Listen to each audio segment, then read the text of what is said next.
para hindi malasin daw sa New Year. Una, huwag maghanda ng bilog na mga prutas.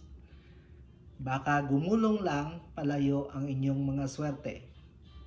Ikalawa, huwag na huwag kayong maghanda ng ice cream. Para di matunaw ang inyong mga swerte. Pangatlo, huwag maghanda ng may pakpak tulad ng manok, pabo, para hindi lumipad ang inyong mga swerte.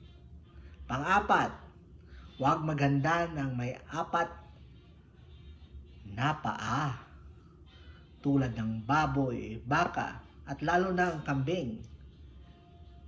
Dahil pag tumakbo ito, mabilis mawala ang inyong swerte.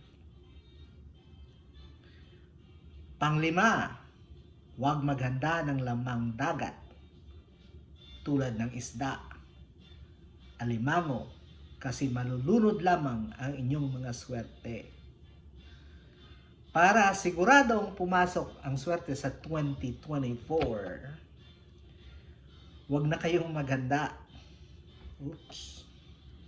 Totoo, huwag po kayong maghanda para hindi maubos ang inyong mga pera.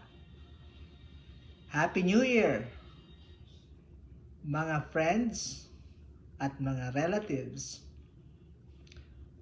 At malaking shout out po sa aking mga subscriber at magiging subscriber ko pa in the future. Please like po, comment, and don't forget to subscribe. Once again, Happy New Year!